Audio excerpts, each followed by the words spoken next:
Hello viewers, welcome back to Muniya Mahmud. সবাইকে আমার আজকের এপিসোডে স্বাগত জানাচ্ছি।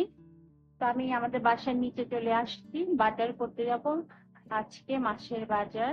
তো ভাবলাম যে প্রথমে ইন্ট্রোটা দিয়ে নেই। আমি আজকে একটি লিপস্টিক দিয়েছি, একটা ব্ল্যাক কালারের জামা পরেছি, যদিও আজকে অনেক গরম বাইরে, সেই আর কি। আর মুখে কিছুই দেই নাই, বাইরে দাঁড়িয়ে আছি। এখন আমার হাজবেন্ড নিচে নামবে, ওর জন্য ওয়েট করছি। আর ছেলেরা আমার নিচে খেলছে, তো ওর নামলে আমরা রওনা দিব। গরম লাগছে বাইরে, আজকে প্রচন্ড গরম, ঘেমে যাচ্ছি। ঘেমে যাওয়ার জন্যই আমি আজকে কোনো মেকআপ ইউজ করিনি, জাস্ট যেমন আছে তেমন চলে আসছি। তো গরম বাইরে, কি বলবো, আমি তো পুরা ঘেমে অবস্থা খুব খারাপ। তো ওরা এখনো আসেনি। এখানে এই যে আমার ছেলে সাইকেলটা পরে আসছে, সাইকেল এখন আর তেমন চালায় না ওরা, আসলে সময়ও পায় না বাচ্চারা সাইকেল চালানোর মতো। আমি ওখানে দাঁড়াই ছিলাম, দেখি একটা বিড়াল ধরে বাচ্চা আসে আসে আসে ওই যে এই যে কাছে উপরে দাঁড়িয়ে আসো আসো আসো আসো আসো আসো বেবি বেবি, আসো আসো আসো আসো আসো। এটা আমাকে দেখে ভয় পাই কি? তখন তো চলে এসেছিলাম, আসার পর বাজার করে ফেলেছি। এখন 8:30টার মতো বাজে, আমাদের বাজার করা একদম কমপ্লিট। বাজার করার পরে আমরা খেতে আসলাম। যে সুপার শপ থেকে আমরা বাজার করেছি তার পাশেই খাবারের বেশ কয়েকটা ফাস্ট ফুডের দোকান আছে, সেখানে খেতে এসেছি। কারণ বাচ্চারা বিকেলে কিছু খায়নি, ওদের খুব ক্ষুধা লেগেছে, বারবার বলছিল যে ওরা কিছু খাবে। তো ওদেরকে ফ্রাইড রাইস আর চিকেন ফ্রাই দিয়েছি। আর ওর বাবা শিক কাবাব আর নান রুটি নিয়েছে, আর আমি একটা শর্মা খেয়েছি। তো খাওয়া দাওয়া শেষ করার পরে আমরা বাসার দিকে রওনা দিয়ে দিচ্ছি। সাথে বাচ্চারা কিছু ওয়াফেল খাবে বলেছিল, ওদের জন্য ওয়াফেল নিলাম, সেটা বাসায় নিয়ে নিচ্ছি, বাসায় নিয়ে গিয়ে খাবে। আমরা আগেই বাজার যা করেছি সবগুলো গাড়ির মধ্যে রেখে দিয়েছিলাম। তো এখন আমরা বাসায় চলে যাব। অলরেডি 9টা বেজে গিয়েছে। বাসায় গিয়েও তো অনেক কাজ আছে, কারণ বাজারগুলো গুছাতে অনেকক্ষণ টাইম লাগে। তো বাসায় চলে আসার পর বাজারগুলোকে আমি মোটামুটি কিছুটা বাজার এখানে টেবিলের মধ্যে রেখে দিলাম। মাসের শুরুতেই আমি বাজারটা করে নিই, সেটা আপনারা জানেন। আমি বেশিরভাগ সময় দেখা যায় শপিং বা গ্রোসারি শপিং এর ব্লগ দিয়ে অনেকে ভাবতে পারেন যে শো অফ করি, আসলে ব্যাপারটা তা না। যাদের বাসায় বাচ্চা আছে তারা জানেন যে কত পরিমাণ জিনিস লাগে একটা বাসায় বাচ্চাদের জন্য। এটা কোনো শো অফের ব্যাপার না। আমি যেহেতু মাসের বাজার একবারে করে নিই, তারপর যদি কিছু লাগে সেটা পরে আনি। তো মাসের 1 তারিখের দিকে আমি সম্পূর্ণ মাসের জন্যই বাজার করে নিয়ে আসি। আমি এখন সবগুলো বাজার টেবিলের মধ্যে সাজিয়ে নিয়েছি। এখানে কিছু ফ্রোজেন আইটেম আছে, বাচ্চাদের জন্য সসেস নিয়ে এসেছি টিফিনে দেওয়ার জন্য। আর যেহেতু বাসার টিচার আসে, তাদের টিচার আর আমাদের খাওয়ার জন্য কিছু ফ্রোজেন ফুড এনেছি, যেমন chicken momo, chicken samosa, vegetable samosa, তারপরও আছে বাচ্চাদের জন্য ফ্রেঞ্চ ফ্রাই, তারপর ফ্রোজেন পরোটা এনেছি, একটা বিবু ক্রিম এনেছি। যেহেতু আমার রান্নার চ্যানেল, ভিডিও করার ক্ষেত্রে লাগে ময়দা, আটা, চাল,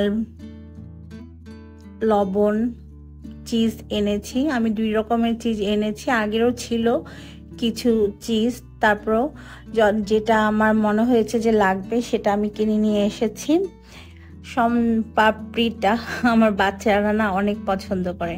আমি একটা কাস্টার্ড পাউডার নিয়েছি, এই ফস্টার ক্লার্কের কাস্টার্ড পাউডারটা খুব ভালো, খেতে খুব ভালো লাগে, আর এটা অনেক বেশি ফ্রেশ আমার কাছে মনে হয়, তাই আমি অলওয়েজ ফস্টার ক্লার্কেরই সবগুলো ইউজ করি।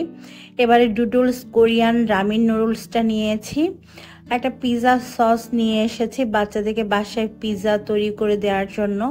এটা খেতে বেশ মজার। এই পিৎজা সস দিয়ে পিৎজাটা তৈরি করলে আপনারা ট্রাই করতে পারেন বাসায়। মেয়োনিজ নিয়েছি, মেয়োনিজটাও লাগে। এছাড়া পাস্তা, নুডলস, তারপরে চানাচুর, বিস্কিট, আটা, ময়দা, সুজি, বিভিন্ন ধরনের মশলা, পোলাওয়ের চাল, চা পাতা সবই এনেছি যা যা আমার দরকার একটা মাসের জন্য।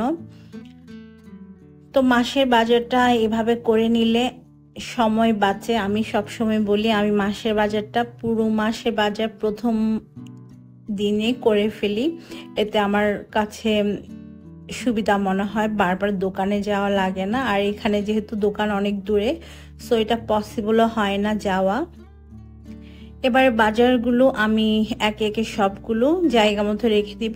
প্রথমে আমি ফ্রোজেন আইটেমগুলো ডিপ ফ্রিজে রেখে দিচ্ছি, যদিও ফ্রিজে আগেরও কিছু ফ্রোজেন আইটেম আছে, মানে সিঙ্গারা, সমুচা এগুলো ছিল, প্যাকেট সসেস ছিল। তো আজকে যেগুলো এনেছি সেগুলো আমি ফ্রিজের মধ্যে রেখে দিচ্ছি। এগুলো হচ্ছে সাথে সাথে এনে ফ্রিজে রাখা ভালো, না হয়তো কিন্তু এগুলো নরম হয়ে যায়।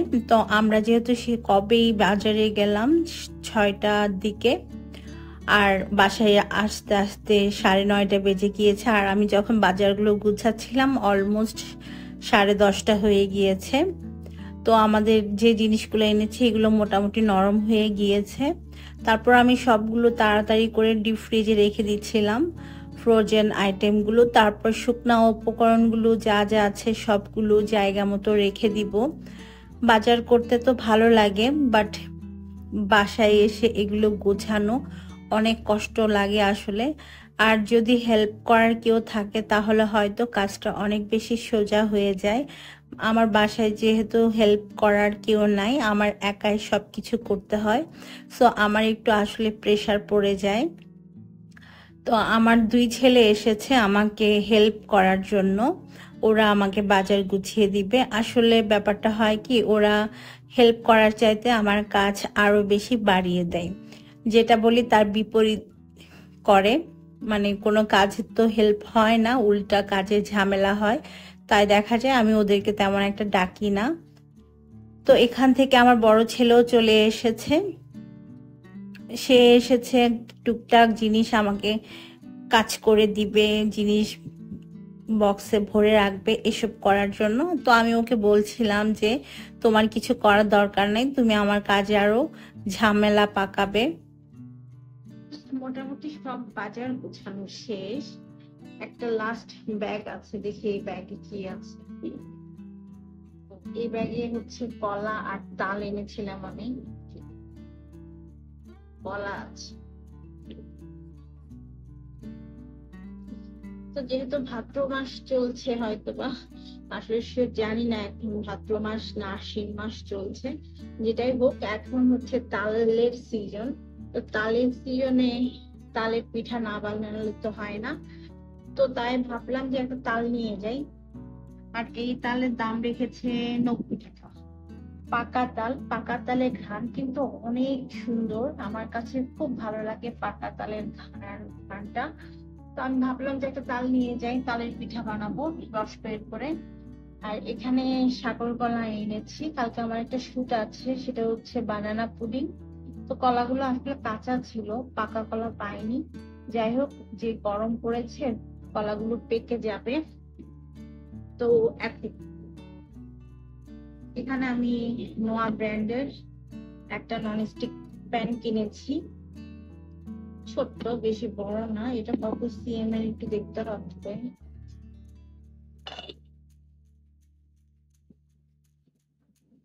এটা হচ্ছে 978 টাকা। আর এটা বেশ, এটা আসলে কত সিএম এর সেটা লেখা নাই, তো বলতে পারছি না। রাখো, হ্যাঁ এইভাবে রাখো। আর এখানে একটা তাওয়া কিনেছি পরোটা খাওয়ার জন্য। এটা কিন্তু খুব তো, হ্যাঁ তাল নিয়ে আসছি, তো এটা ভালো করে ওয়াশ করতে হবে সাবান দিয়ে। তাল দিয়ে পিঠা বানাবো। আর এটা 26, আমি ধুবো, রেখে দাও। ধো ভাইয়া, যেভাবে হইলো বিম লিকুইডটা দিয়ে ধুইছে ওভাবে মানে ধো। বিম লিকুইড ভিতরে দিতে হ্যাঁ, ভেদিয়ে খুব ভালো মতো ঝাঁকি দিবা, ঝাঁকি দিয়ে তারপর ধোবা। এটা হচ্ছে 26 সেট। স্টিকার গুলো আমি তুলে নিচ্ছি। তো এই দুটা প্যান নিয়েছে একই ডিজাইনের, দেখে মনে হবে সেট, আসলে সেট না। তো এটা হচ্ছে আর একটা ছোট প্যান হাঁড়ি। এবার ভালো মতো ওয়াশ করো। আর এটা হচ্ছে একটা তাওয়া। তো আমার ইচ্ছা আছে এই সেম সাইজের আমি একটা মিল্ক পট কিনবো, সেই সাথে এরকম এরকম ডিজাইনের মধ্যে একটা মিল্ক পট কিনবো, আর হচ্ছে একটা ফ্রাই প্যান কিনবো। এগুলো আসলে নর্মালি সেল করে না, মানে সেট হিসেবে না। দেখো তো কিভাবে ধুচ্ছে। আমি